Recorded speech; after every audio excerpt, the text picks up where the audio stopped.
Então, bom dia a todas e todos. Sejam bem-vindas de novo a nosso ciclo de conferências sobre configurações da vitimização, que é um ciclo de conferências organizado no marco dos 50 anos do Programa de Pós-Graduação em Antropologia Social da Universidade Federal do Rio Grande do Sul. E dentro do Laboratório de Estudos das Violências, coordenado pelo professor Teófilos Grifiotis e a professora Fernanda Cardoso, que aqui também nos acompanha. Este ciclo de conferências faz parte do projeto sobre judicialização da violência doméstica e Covid-19, e com estas conferências queremos ampliar a discussão sobre o que estamos entendendo por vitimização e processos de vitimização na antropologia e nas ciências sociais. Na mesa de hoje, sobre práticas estatais e processos de vitimização, nos acompanham os professores, o professor Diego Sinovi, professor da Universidade de Buenos Aires, de Ciências da Departamento de Ciências Antropológicas, e nos acompanha o professor Daniel Simeão, do Departamento de Antropologia da Universidade de Brasília. Passo então a palavra ao professor Daniel Simeão, professor do Departamento de Antropologia da Universidade de Brasília, com um extensíssimo trabalho de campo em Timor-Leste, em processos de construção de Estado, em discussões sobre justiça, tanto local em Timor-Leste quanto no Brasil, e é membro do Instituto de Estudos Comparados em Administração de Conflitos, INEAC, coordenado desde a Universidade Federal Fluminense. Muito obrigado, professor Daniel. Seja bem-vindo a nosso ciclo de conferências e adelante. Um prazer escutar. Muito obrigado, Marco. Muito obrigado, Theo, pela organização desse evento, uma iniciativa muito importante.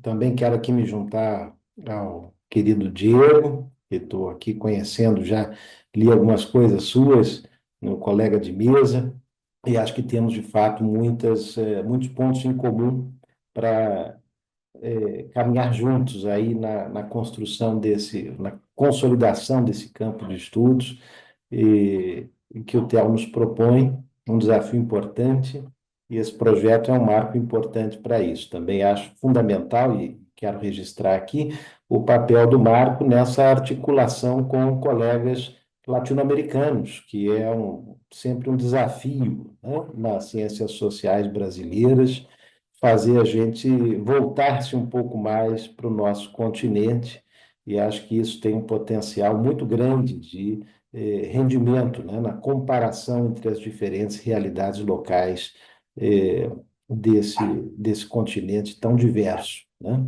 Então, o que eu preparei aqui foi um texto, um pouco de recuperação histórica desse tema e de algumas provocações que podem levar adiante essa agenda de diálogo no contexto desse projeto, né? Eu intitulei A Dimensão Moral na Produção da Violência, Perspectivas Etnográficas.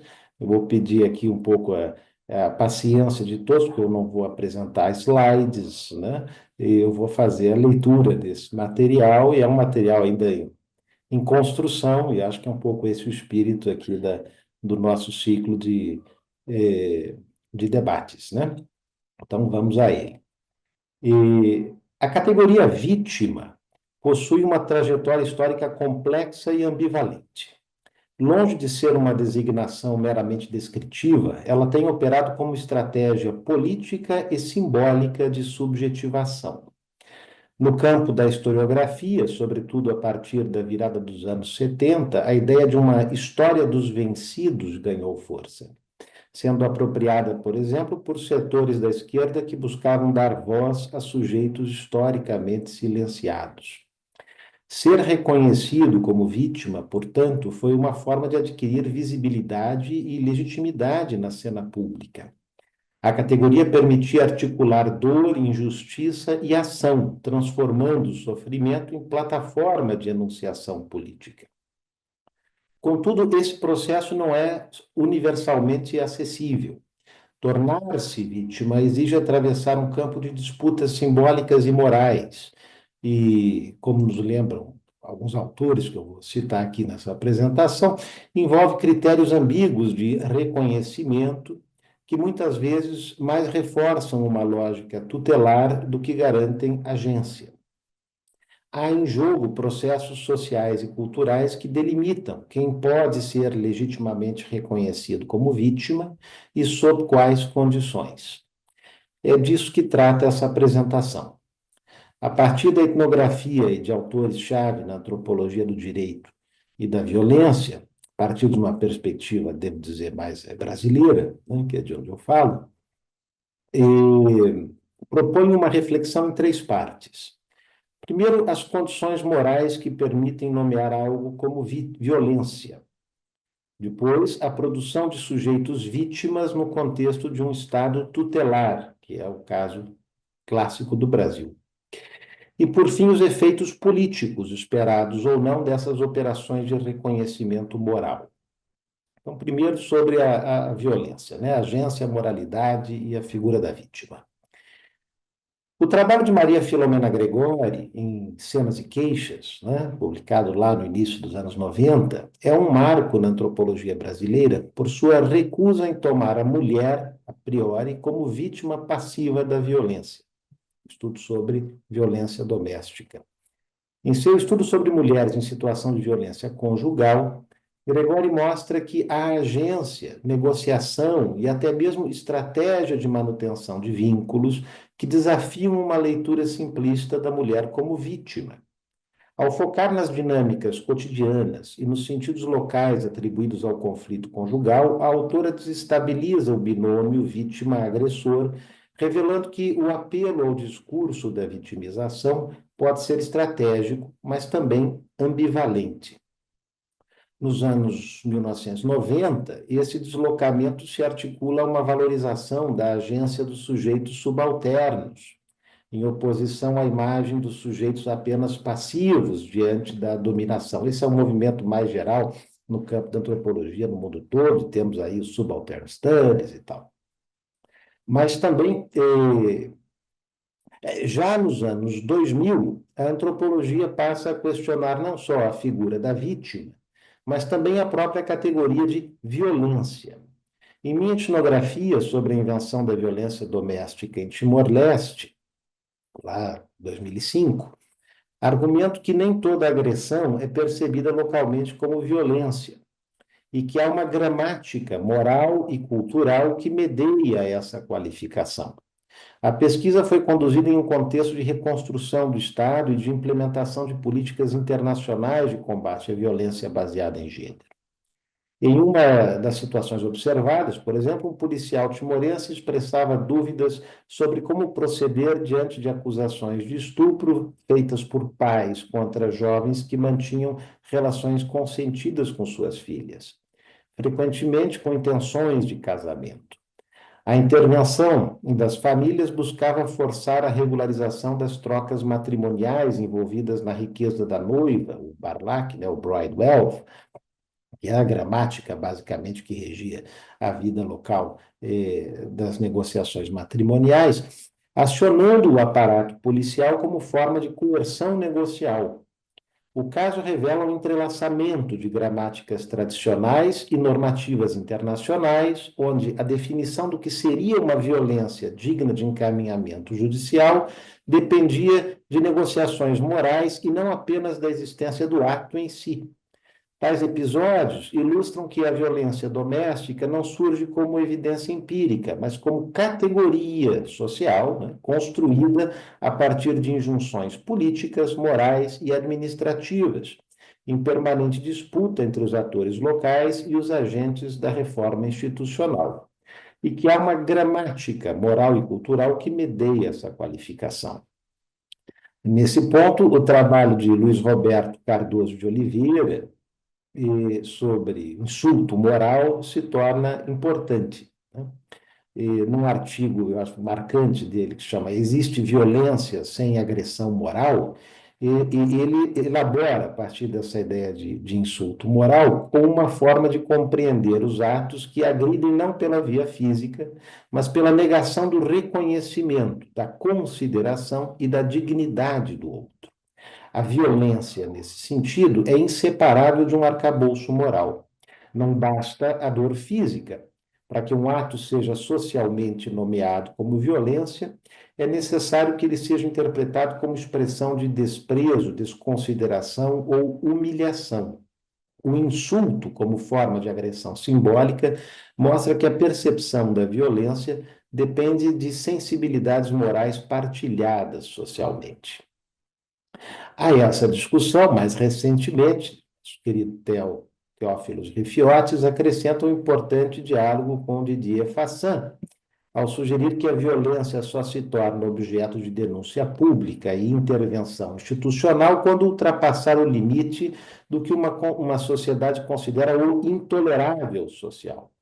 Trata-se de uma construção histórica e política do intolerável, uma sensibilidade coletiva que define o que deve ser reconhecido como injúria, agressão ou violação. Inspirando-se em Fassin, Refiotes destaca que os processos de reconhecimento da violência envolvem a produção de sentidos sobre sofrimento legítimo e o estatuto moral das vítimas. Nesse contexto, o que se define como violência não depende apenas da ação em si, mas da forma como ela é moralmente qualificada e politicamente mobilizada. Assim, tanto o insulto moral quanto a ideia de intolerável social reforçam o argumento de que a violência é menos um fato objetivo e mais um evento moralmente percebido e socialmente construído. Paralelamente, né, e para além das nossas reflexões acadêmicas, observa-se um movimento nos campos jurídico e político que caminha no sentido oposto. A cristalização da categoria de vítima como condição de acesso a direitos, e que, no caso brasileiro, passou muito pela judicialização de casos, e a violência doméstica é vamos dizer, pioneiro, né, nesse campo.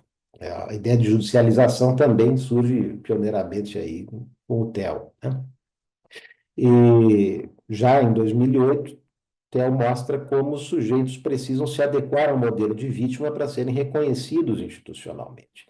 E isso se expressa, por exemplo, na consolidação de marcos legais, como, no caso brasileiro, a Lei Maria da Penha, né, a Lei de Combate à Violência Doméstica e Familiar contra a Mulher, de 2006, mas ainda antes disso, o Estatuto da Criança e do Adolescente, o ECA, né, sobre o que há trabalhos fantásticos da nossa colega Patrícia Schur. E tais dispositivos definem, em termos legais, quem pode ser considerado vítima e em que circunstâncias. Contudo, mesmo nesses contextos, há disputas. A própria Maria Filomena Gregori, né, em sua tese de livre docência, volta a questionar o lugar da vitimização, agora em relação a crianças em situação de rua. Longe de tratá-las como seres frágeis e desprotegidos, Gregório evidencia formas de agência e resistência, desafiando uma moralidade jurídica que tende a infantilizar tais sujeitos. É importante notar que a força política da categoria vítima não é uma novidade. Já comentei isso aqui ontem, né? O cristianismo, estamos aqui no meio de um conclave, né? E o cristianismo é talvez o exemplo mais potente da positividade simbólica da derrota. Cristo não é símbolo de poder por ter vencido seus algozes, mas justamente por ter se deixado imolar. O sofrimento do inocente torna-se fonte de transformação e redenção. Fazer-se vítima, portanto, não é necessariamente renunciar à agência, pelo contrário, pode ser uma forma poderosa de exercê-lo. A etnografia mostra, porém, que esse lugar é disputado e que nem todos podem ocupá-lo com a mesma legitimidade. Então, vamos falar um pouquinho agora dessa relação da relação desse movimento com as formas de reconhecimento estatal, né? No caso brasileiro, cabe falar de um Estado tutelar, direito, controle e reconhecimento. A estratégia de movimentos sociais de judicializar casos de violência encontrou no Brasil um terreno especialmente desafiador. Se, em contextos marcados por tradição legal liberal ou adversarial, a judicialização pode implicar um reconhecimento ampliado de direitos e uma arena de disputa relativamente equânime, no Brasil esse caminho esbarra em uma lógica própria, profundamente enraizada na tradição inquisitorial do direito. Essa tradição não apenas marca a forma como o processo é conduzido, mas estrutura também a própria ideia de sujeito de direito, frequentemente reduzido à condição de objeto da tutela estatal. Roberto Cante de Lima é quem melhor sistematiza essa característica da justiça brasileira, ao mostrar que a lógica inquisitorial, ao contrário do processo acusatório, centraliza a produção da verdade nas mãos da autoridade judicial e sustenta-se em uma desconfiança estrutural sobre a capacidade dos sujeitos de falar por si. Nesse sentido, o juiz não apenas arbitra um conflito entre partes, mas instrui, dirige e moraliza os sujeitos, inserindo-os em um esquema pedagógico de correção. Trata-se de um Estado que, ao invés de reconhecer direitos, os administra tutelarmente. Em seus estudos, Kant mostra que o sistema jurídico brasileiro opera menos como garantidor de direitos e mais como instrumento de controle social. A figura do juiz, por exemplo, muitas vezes assume o papel de tutor moral dos sujeitos, numa lógica que aproxima o processo jurídico de uma pedagogia disciplinadora, né? Numa sociedade estruturalmente desigual, que faz toda a diferença. E essa crítica, no entanto, tem raízes mais antigas na antropologia brasileira. Roberto da Mata, já nos anos 70, né, no seu artigo Você Sabe com Quem Está Falando, né, lá no Carnavais, Malandros e Heróis, já apontava para os modos de funcionamento relacional e hierarquizado da justiça e da cidadania no Brasil. Sua análise da oposição entre os mundos da casa e da rua mostra que o recurso à impessoalidade legal não elimina os princípios de deferência e privilégio que orientam o funcionamento da vida particular e passam à vida pública. Para o autor, o acesso à lei depende de uma gramática relacional, marcada pela pessoalidade e pela hierarquia. A lei aqui não é universal, mas personalizada, aplicada conforme a posição do sujeito na rede de relações. E isso produz um paradoxo. Para ser reconhecido como sujeito de direito, é preciso submeter-se a um poder tutelar que opera segundo lógicas moralistas e não necessariamente democráticas, republicanas, universalistas e tal. No campo da violência de gênero, e aí nós temos toda uma tradição de estudos etnográficos do direito, cabe aqui lembrar a produção do Instituto de Estudos Comparados em Administração de Conflitos, o INEA, que completou 15 anos ano passado, e traz um avalanche de etnografia sobre essa lógica inquisitorial, a maneira como ela transforma essa ideia do sujeito de direito e pode, portanto, também operar aí numa subversão da estratégia da vitimização.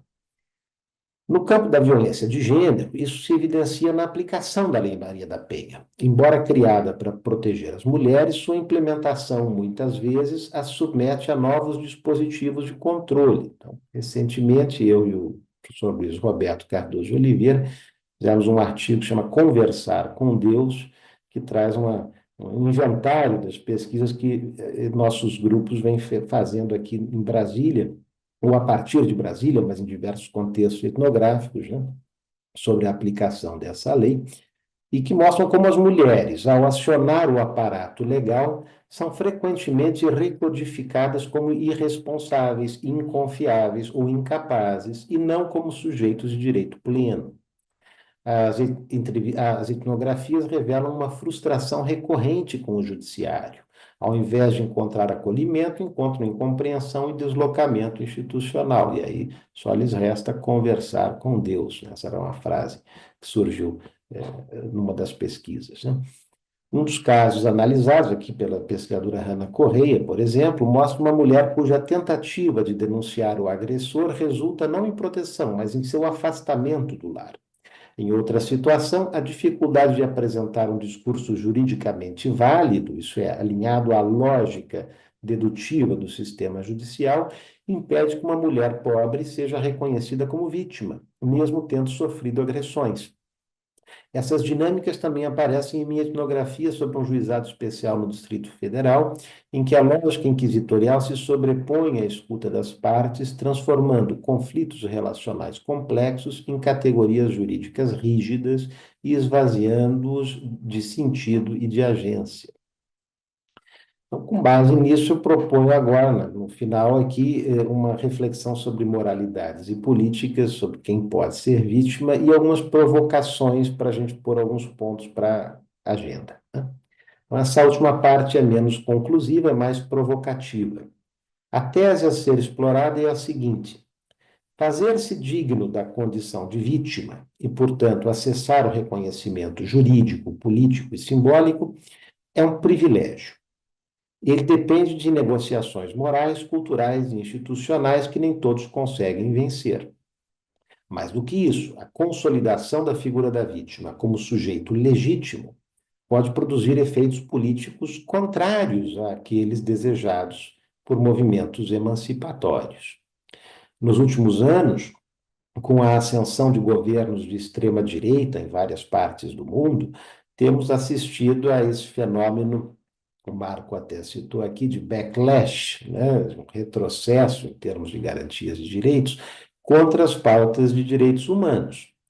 Parte desse movimento assenta-se na desqualificação da posição de vítima, muitas vezes associados ao que políticos conservadores no Brasil denominam de mimimi, né? É a esquerda mimimi, ou mimimizenta, né? Enfim, que só chora, só se faz de vítima e tal.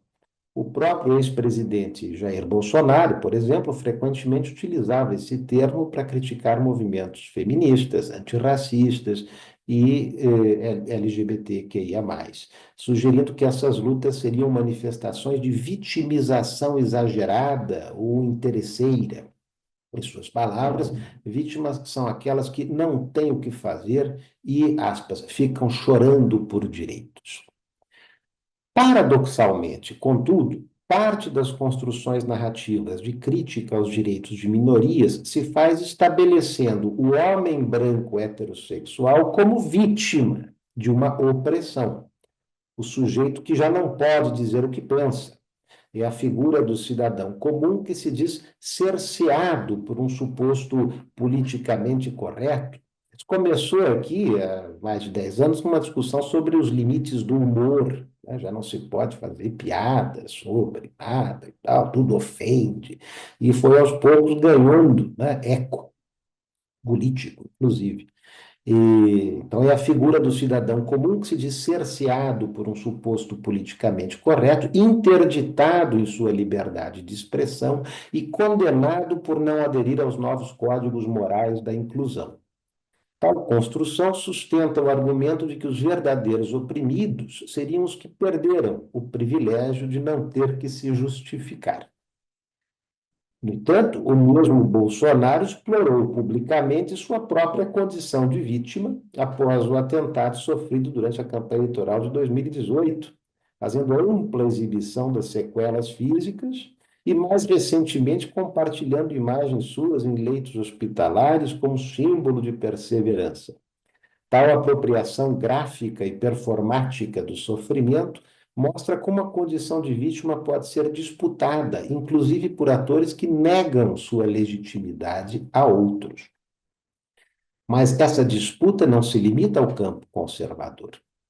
No interior do próprio campo progressista, especialmente no ambiente universitário, em setores dos movimentos sociais, temos assistido à intensificação de denúncias de assédio, racismo e violências simbólicas. Alguns nomes aqui que hoje estão aí nesse palco são, por exemplo, a Boaventura de Souza Santos, né, que tem passado por um processo de acusação de assédio. No Brasil, o ex-ministro Silvio Almeida, agora o professor da USP, Alisson Mascaro, foram recentemente alvos de denúncias, né?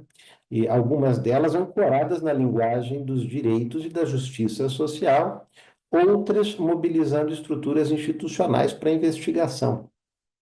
Independentemente do mérito dos casos, o que importa notar é que essas acusações mobilizam o léxico da vitimização e operam sobre o mesmo solo moral e político da luta por reconhecimento. Elas revelam como as fronteiras entre agressores e vítimas, entre denúncia legítima e instrumentalização política, tornam-se objeto de controvérsia pública. Além disso, um novo campo de disputas morais se abre com a virada institucional das denúncias. Não apenas indivíduos, mas instituições inteiras têm sido objetos de acusação de racismo estrutural, assédio moral e sexismo.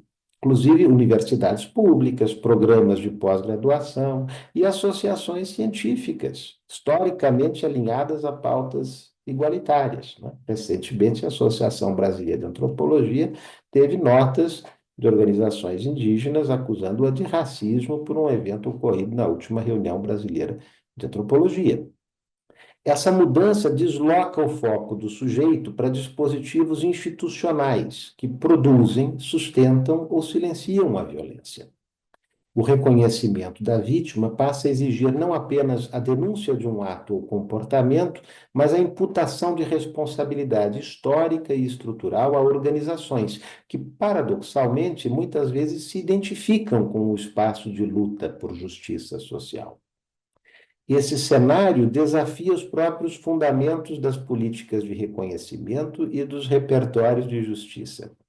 Ele nos obriga a repensar os sentidos de reparação, escuta, agência e crítica, especialmente quando os dispositivos de denúncia se voltam para os mesmos espaços que os produziram. Isso não implica deslegitimar as denúncias ou desconsiderar o sofrimento de quem as mobiliza. Pelo contrário, exige um aprofundamento etnográfico e analítico sobre como a categoria de vítima tem sido performada, disputada e redimensionada no presente. Esse aqui que eu acho que é o imbróglio que a gente vai ter que pensar analiticamente sobre, porque hoje as temperaturas estão fervendo nesse campo, mas cabe à antropologia, como desde sempre, dar aquele passo atrás, né? Então, para concluir, eu diria: a vítima é uma categoria socialmente construída, politicamente disputada e juridicamente condicionada. Seu reconhecimento depende de um complexo arranjo de moralidades, práticas institucionais e sensibilidades históricas. O que a antropologia tem a oferecer é justamente a capacidade de desmontar os automatismos dessa categoria, mostrando como ela opera, quem ela exclui e que efeitos produz. Ao final, a pergunta que fica é: podemos pensar a vítima não apenas como categoria de denúncia, mas também como categoria de acusação, né? Que muitas vezes surge como acusações de feitiçaria, especialmente nesses últimos casos que eu mencionei aqui, e o que isso exige de um pensamento crítico sobre o papel do sofrimento na política contemporânea. Essa é uma agenda em aberto e profundamente urgente. Obrigado.